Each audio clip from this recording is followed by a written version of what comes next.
कहते हैं ना, घड़ियाल ये देता है मुनादी गाफिल घड़ियाल ये देता है मुनादी कि गर्दों ने घड़ी उम्र की एक और घटा दी।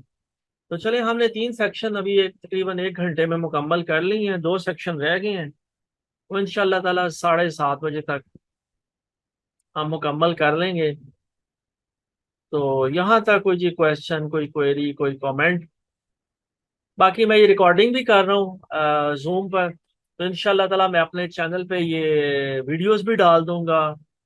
और अल्लाह भला करे आपका, क्या कहिए उसे, आपके साथ ये शेयर भी कर देंगे सर्टिफिकेट भी, हाँ, जो लोग राब्ता करेंगे। और ज़ाहिर है जो बंदा अटेंड करेगा, ये नहीं कि आपने अटेंड ही नहीं किया या 2 मिनट के लिए सिर्फ आए थे, तो वो ऐसे नहीं होना चाहिए। सर्टिफिकेट इस तरह नहीं है, यानी कि मैं बांटने पे यकीन नहीं रखता। ओके जी, आगे बढ़ते हैं साहब। Become an agile learner. हमने सर जाना करियर डेवलपमेंट है क्या, सन 2023 में। फिर हमने जाना नंबर 2 कि ये अपने आप को जानना पहचानना, अपने कोर इंटरेस्ट, आपके कोर इंटरेस्ट, मेरे कोर इंटरेस्ट क्या है, मेरा स्किल सेट क्या है, मेरी वैल्यूज क्या है, इनको जानना पहचानना बड़ा जरूरी है। और तीसरे सेक्शन में हमने बात की कि अपना पर्सनल बोर्ड ऑफ डायरेक्टर्स बनाना चाहिए, प्रोफेशनल आपका नेटवर्क बहुत बड़ा होना चाहिए। आप को सिर्फ अपने शहर के लोगों से, या इंजीनियर हैं तो इंजीनियरिंग कम्युनिटी के लोगों से ही सिर्फ रब्ता नहीं रखना, बल्कि अपना नेटवर्क बड़ा करना है। और उसके अलावा फिर सारे एक पर्सनल बोर्ड ऑफ डायरेक्टर जरूर बनाने हैं कि 4-6 बाबे बाबियां आपकी जिंदगी में हों, आपके मेंटोर्स हों जिनसे आप रब्ता कर सकें। आगे बढ़ते हैं ना जी, become an agile learner. Okay जी, लर्न टू बी सक्सेसफुल, कामयाब होना सीखिए। तो पहला मैसेज यही है जी कि ये रिपोर्ट है, री writing the rules of for the digital age, Deloitte global human capital trends. वो बता रहे हैं कि जो है ना, हाफ लाइफ स्किल्स की वो छोटी से छोटी होती जा रही है। तो करियर की लेंथ तो 60 से 70 साल हो सकती है एक बंदे की। और एवरेज टेन्योर इन ए जॉब, वो एक बंदे का आजकल बताया जा रहा है तकरीबन 4.5 साल है। 2017 की बात हो रही है, आज थोड़ा और कम हो गया होगा। और हाफ लाइफ क्या है स्किल की, वो 5 साल है। आप एक स्किल सीखते हैं, वो 5 साल आपका वो स्किल वैलिड रहेगा, रेलेवेंट रहेगा। उसके बाद कुछ और करना, स्किल नया सीखना पड़ेगा। आगे बढ़ते हैं साहब। अगर आप स्किल्स नहीं सीखेंगे तो हमारा जिम्मा तो स्पोस, आप पीछे रह जाएंगे। तो स्किल सीखने के लिए प्रैक्टिस, रेपिटेशन, रिफ्लेक्शन और फीडबैक बड़ी इंपॉर्टेंट है। यानी कि पुराना जमाना था जिसमें जिक्र होता था, अल्लाह आपका भला करे, कि आप लर्न करेंगे। आजकल ये फिगर में भी इशारा इसी तरफ किया जा रहा है, इस आप पिक्चर में, इंफोग्राफिक्स में, कि आज आपको लर्न करना है, फिर कुछ अरसे बाद आपको अनलर्न करना है, और देन आपको रीलर्न करना है। ठीक है जी। तो ये आज के दौर का तराना है साहब। आगे बढ़ते हैं जी। तो जी ट्रिविया आ गया कि जो सॉफ्टवेयर इंजीनियर्स हैं वो तकरीबन 1 साल से 1.5 साल तक उनका एक नया सॉफ्टवेयर, एक स्किल रेलिवेंट रहता है। उसके बाद उन्हें यह नया सॉफ्टवेयर सीखना पड़ता है। और कुछ इसी तरह की डिमांड्स सारे प्रोफेशनल से आजकल की जा रही है। तो आप देख लें कितना कंपटीशन मुश्किल होता जा रहा है। आगे बढ़ते हैं साहब। तो ये आपसे सवाल है जी कि आपको नया स्किल सीखने के लिए कोशिश करते हैं या नहीं। ये भी बड़ा ज़रूरी है। और फिर ये भी ज़रूरी है कि आप जो है ना, सही वाले एरियाज में स्किल वो सीखें, और अपना टाइम जो है ना मीनिंगफुली स्पेंड करें। ठीक है जी। अदरवाइज फिर वही बात है, नहीं तो आप पीछे रह जाएंगे। तो ये बड़ा इंपॉर्टेंट है जी मैसेज। ठीक है जी, वो बड़ा इंपॉर्टेंट है। आगे बढ़ते हैं साहब। तो बताया जा रहा है, देख रहे हैं कितनी अच्छी स्लाइड है। प्लान बनाएंगे कौन से स्किल्स हैं जो आपकी ऑर्गेनाइजेशन में, जहां आप जॉब कर रहे हैं, या आपकी इंडस्ट्री में बड़े वैल्यूएबल हैं, और उन स्किल्स को आपको सीखना है। आगे बढ़ते हैं साहब। Okay, grow your mindset. तो रिसर्च बता रही है, स्टडी बता रही है कि जब तक आपका माइंडसेट ग्रोथ माइंडसेट नहीं है, पूरी दुनिया के बंदे इकट्ठे हो जाएं, आपके वालदैन सारा जोर लगा लें, असातिज़ा, आपके टीचर्स, आपके वेल विशर्स, आपको वो बदल नहीं सकते। ठीक है, आप देख लें, इसमें दूर क्यों जाइएगा। अंबिया कराम आए, हजरत नूह अलैहिस्सलाम अपने बेटे के लिए कुछ नहीं कर पाए, हजरत लूत अलैहिस्सलाम की बीवी का वाकया भी कुरान पाक में हमारे लिए है। तो बार रिसर्च भी यही बता रही है कि अगर आपका ग्रोथ माइंडसेट नहीं है ना, तो ये सारी मेहनतें जो है ना वो बेमानी होंगी। ओके जी, यूएस नेवी का बताया जा रहा है, ट्रिविया आ गया दोबारा साहब, कि यूएस नेवी में भी है।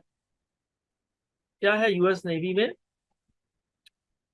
कि वहां पर भी वो आजकल स्पेशलाइजेशन का दौर चला गया। एक दौर आया था, पहले लोग जनरलिस्ट होते थे, फिर स्पेशलाइजेशन आ गई कि एक डॉक्टर साहब जो है ना उस कान को पढ़ेंगे, बाकी उनको किसी चीज का कख पता नहीं। लेकिन अब फिर दोबारा बताया जा रहा है कि जनरलिस्ट का दौर आ गया है, कि यूनाइटेड स्टेट्स की नेवी में वो स्पेशलाइजेशन पे फोकस करने की बजाय अपने सेलर्स से एक्सपेक्ट कर रहे हैं कि वो हैंडीमैन बन जाए। वो एक बंदा जहाज में मुख्तलिफ रोल्स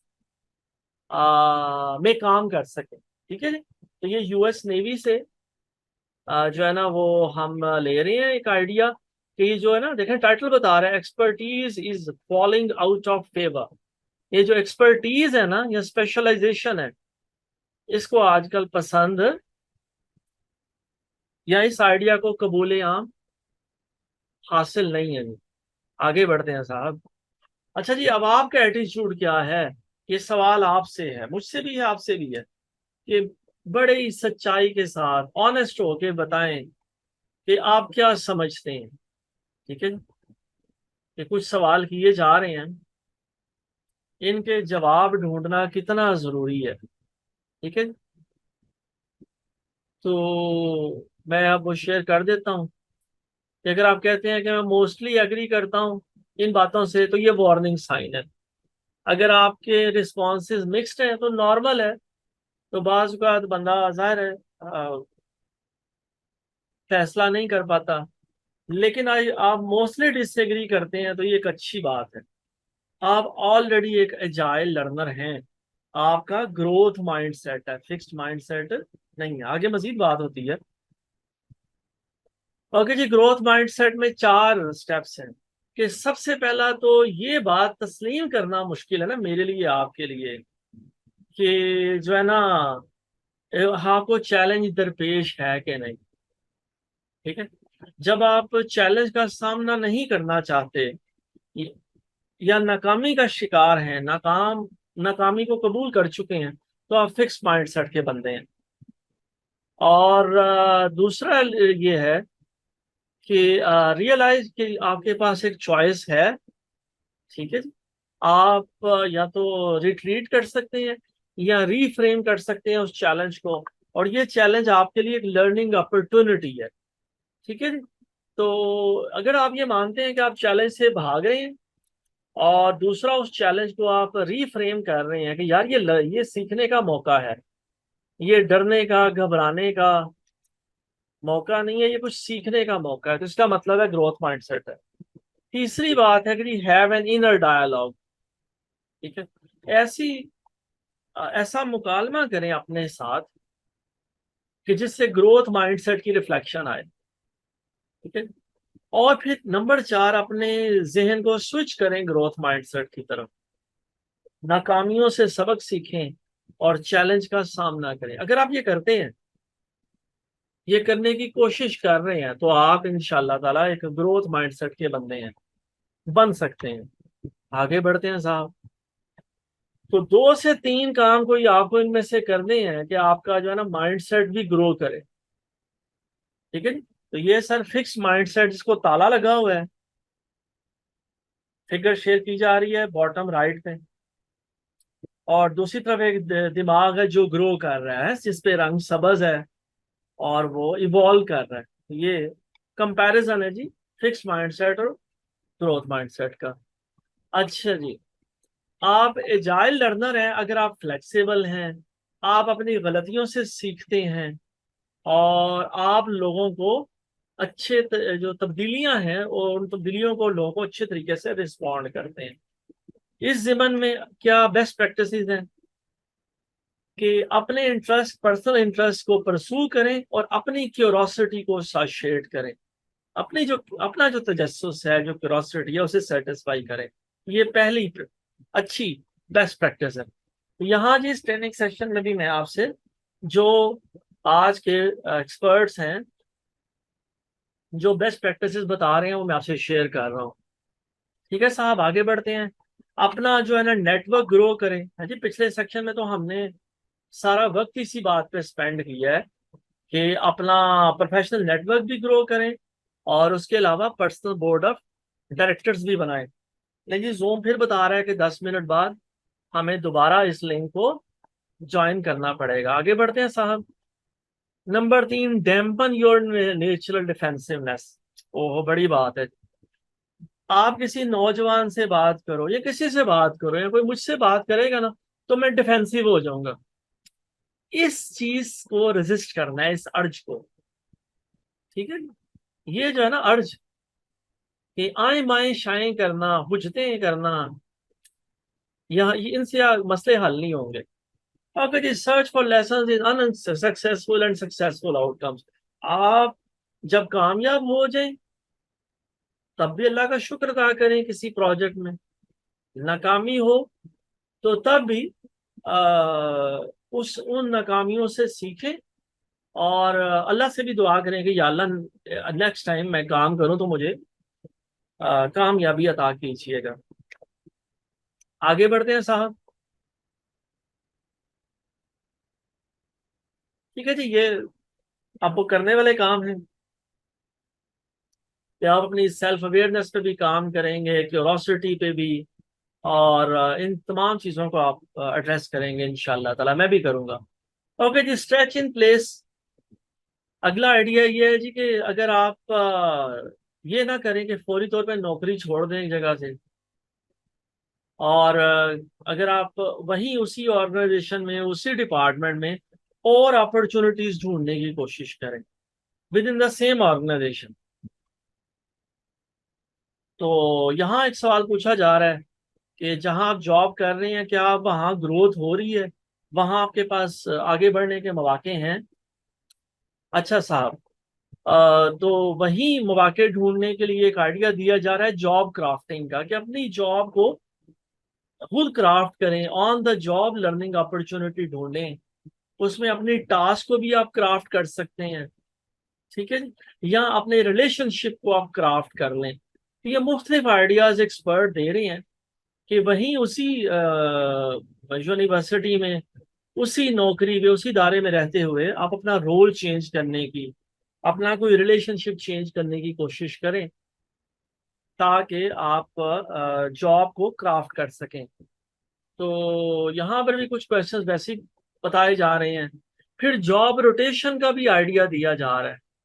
ठीक है जी, जिस तरह हमारे सरकारी इदारों में लोग डेपुटेशन पे चले जाते हैं कि बंदे का एक पेरेंट डिपार्टमेंट होता है लेकिन वो वहां से किसी और डिपार्टमेंट में कुछ अरसे के लिए चला जाता है। तो ये भी एक डेपुटेशन भी किस तरह की जॉब रोटेशन या जॉब क्राफ्टिंग ही है। और इवन सर, अगर ऐसा है कि आप एक ऑर्गेनाइजेशन में चैलेंज फील नहीं कर आप फील कर रहे और आप बोर हो रहे हैं, तो फिर जरूर है कि आप उस ऑर्गेनाइजेशन से खिड़की खोलें और बाहर को झांकें कि बाहर दुनिया में बड़े काम है करने वाले। तो ये सेक्शन भी हमने यहाँ मुकम्मल कर लिया जी, अल्हम्दुलिल्लाह। अल्लाह का शुक्र, और आप लोगों के भी तवज्जो का मैं बड़ा मशकूर हूँ कि आज सावन की इस शाम में आप मेरे साथ करियर डेवलपमेंट में बात कर रहे हैं। तो हमने 4 सेक्शन मुकम्मल कर लिए जी। और अगर अभी वो हो जाएगा डिस्कनेक्ट भी जूम, तो हम दोबारा इसी लिंक से इंशाल्लाह ताला रीज्वाइन कर लेंगे। तो इस सेक्शन तक जी कोई कोई क्वेश्चन, कोई क्वेरी, कोई कमेंट?